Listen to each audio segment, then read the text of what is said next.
Hello प्रिय विद्यार्थियों, आप सभी का अपनी पाठशाला में स्वागत है। कक्षा 6 और 7 में गणित विषय की नई कार्य पुस्तिका सत्र 2024-25 के लिए जो जारी की गई विभाग के द्वारा, उसका कार्यपत्रक 4 है। ये इससे पहले कार्यपत्रक 1, 2, 3 हल कर लिया है। यदि आप उसे नहीं देख पाई हैं तो उसे एक बार ज़रूर देख लें ताकि ये समझने में आसानी रहे।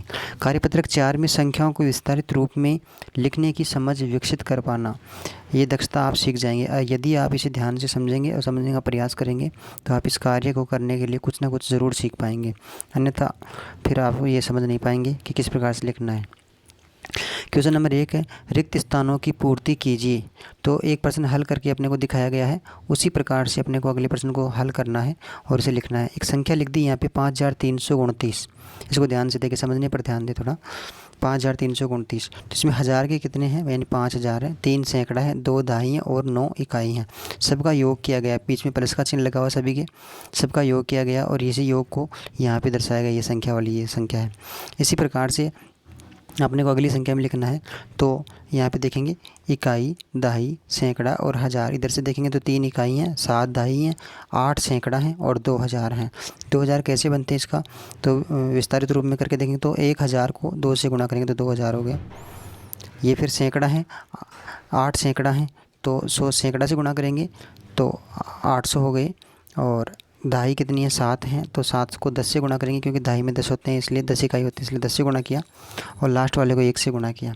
तो गुणा करने का तो आपको समझ में आएगा होगा भाई, 1000 से, 100 से, 10 से क्यों करते हैं, क्योंकि इकाई है तो 1 से गुणा करना है, दहाई का अंक है तो 10 से गुणा करना है, सैकड़े का अंक है तो 100 से गुणा करना है, हज़ार का अंक है, चौथे नंबर पर आता है तो 1000 का अंक है तो उसे 1000 से गुणा करना है। इसी प्रकार से अगला देखेंगे तो 6135 हैं। तो हज़ार के कितने नोट हैं, ऐसे नोट समझ लीजिए आप, या फिर कुछ भी इकाई मान लीजिए। तो ये 6000 हैं, ये 1 सैकड़ा है, ये 3 दहाई हैं, 5 इकाई हैं। तो गुणा, अब देखो पहला क्वेश्चन पूरा हल करके दिखाया गया था, ठीक है। दूसरे नंबर का क्वेश्चन आधा हल करके दिखाया गया था। और अगर ऊपर वाले दोनों समझ में आ गए तो तीसरे नंबर का क्वेश्चन पूरा अपने को हल करना है। ये तो बहुत ही अच्छी कार्य पुस्तिका है, इसकी समझने का प्रयास करें। पहले वाला जब समझ में नहीं आया तो दूसरा नहीं पढ़े। इसी प्रकार से आप इसको कंप्लीट करके लिख लेंगे और समझ लेंगे। जैसा मैंने पहले वाले उदाहरण में बताया है, ठीक वैसा ही इसमें दे रखा है। इसी प्रकार से नीचे वाला है 9008, यानी 8 तो इकाई है, दहाई और सैकड़ा का अंक है 00 है और हज़ार का अंक 9 है। तो 9000 फिर 0 सैकड़ा, 0 दहाई और 8 इकाई हैं, लिख भी लेंगे इसी प्रकार से। यह ध्यान दें कि किसी भी संख्या को जब 0 से गुणा करते हैं तो 0 ही आता है। जैसे यहाँ पे सैकड़े के स्थान पे अपने को 0 से गुणा करना है तो लास्ट में यहाँ पे 0 आएगा, ये भी 0 आएगा क्योंकि 0 से गुणा किया अपन ने। तो इस बात का विशेष ध्यान रखें। जैसे 0 को आप 2 से गुणा करोगे तो यहाँ पे बराबर में जो आएगा वो 0 ही आएगा, 2 नहीं आएगा। इस बात का विशेष ध्यान रखें। नीचे फिर क्वेश्चन नंबर 2 है, निम्नलिखित संख्याओं का विस्तारित रूप लिखिए। यानी संख्या संयुक्त रूप से संख्या बना करके लिखी गई है, अब अपने को विस्तारित रूप में लिखना है। जैसे इकाई कितनी है, 5 है, 3 दहाई है, 7 सैकड़ा है और हज़ार का 1 है। तो आप ऐसे भी लिख सकते हैं 5 इकाई, तो यहाँ पे 30 लिखने की बजाय 3 दहाई भी लिख सकते हैं और यहाँ पे 7 सैकड़ा भी लिख सकते हैं और हज़ार भी लिख सकते हैं, 1000 भी लिख सकते हैं। हाँ, ये ध्यान दें 700 सैकड़ा नहीं लिखना, ये 700 नहीं लिखना, 30 दहाई नहीं लिखनी। दहाई अगर आपको लिखना है दहाई तो ऐसे लिखेंगे 3 दहाई, अब सही है ये, या फिर 30 लिख दीजिए, दोनों एक ही बात है। 3 दहाई लिख दीजिए या 30 लिख दीजिए, लेकिन 30 दहाई मत नहीं लिखना है, इस बात का विशेष ध्यान रखें।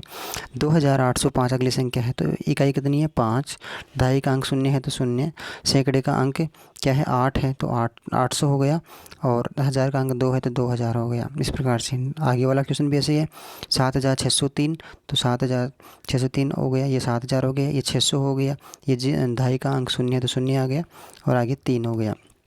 आगे 2008, अब देखिए इसमें हज़ार का अंक 2 है तो 2000 हो गया, यहाँ पे सैकड़े और ये दहाई वाला अंक है, ये 0 है तो 0 आएगा और लास्ट में इकाई 8 है तो 8 हो गई। आगे क्वेश्चन नंबर 3 है, इसमें भी वही ऊपर वाला फॉर्मूला लगा हुआ है। क्वेश्चन नंबर 3 में दी गई विस्तारित रूप को संख्या रूप में लिखना है, यानी विस्तारित रूप दिया हुआ है उसको ध्यान से देखना है और उसको संख्या रूप में बना करके अपने को लिखना है। तो पहले उदाहरण को समझने का ज़रूर प्रयास करें। जैसे यहाँ पे है 8720 और 5, ये संख्या का विस्तारित रूप हो गया। तो इसको 8000 को कैसे लिखा है, 1000 का अंक है इसलिए 1000 से गुणा किया, 8 गुणा 1000 बराबर हो गया 8000। इसी प्रकार से 700 है ये, यानी 7 सैकड़ा है, तो 7 गुणा 100 तो बराबर कितना हो गया, 7 सैकड़ा हो गए। दाई का अंक 20 है, यानी 20 दाई हैं, तो इसको दाई को 10 से गुणा करते हैं, तो 2 गुणा 10, तो 2 दाई हो गई। तो ये 5 गुणा 1 यानी 5 इकाई हो गई। संख्या को संयुक्त रूप से बनाया तो लिखा, क्या लिखने में आया, 8725, 8725, 8000 हैं, 7 सैकड़ा है, 2 दाई और 5 इकाई हैं। इसी प्रकार से अब ये क्वेश्चन पूरा हल किया हुआ दिखा रखा है यहाँ पे। अगला जो क्वेश्चन है वह आधा हल किया हुआ है, यानी एक लाइन है बीच में कुछ खाली जगह पे छोड़ी रखी है। फिर इसके बाद में अगले वाला ये पूरा अपने को हल करना है, यानी पहला समझ जाएंगे तो उसके बाद वाला अपना आप ही समझ में आ जाएगा। तो इसी प्रकार से समझ के आप इसको पूरा कर लेंगे। 6000 है, 700 है, 30 है और 2 है, तो 6000 फिर 700 फिर 30 और 2। मैंने इसको पहले लिख लिया ताकि ज़्यादा टाइम खर्च नहीं हो, इसके लिए आप ऐसा नहीं करें, पूरा समझने का प्रयास करें, धीरे धीरे ही लिखें। फिर RKSMB का जो टेस्ट होगा उसमें इस प्रकार से लिखना होगा आपको। अगले वाली वीडियो में फिर मिलेंगे, तब तक के लिए बहुत बहुत धन्यवाद। यदि आपने पहले वाले नहीं देखे हों तो एक बार उनको देखने का प्रयास ज़रूर करें, क्योंकि फिर बाद में समझने में कठिनाई महसूस नहीं होगी। धन्यवाद।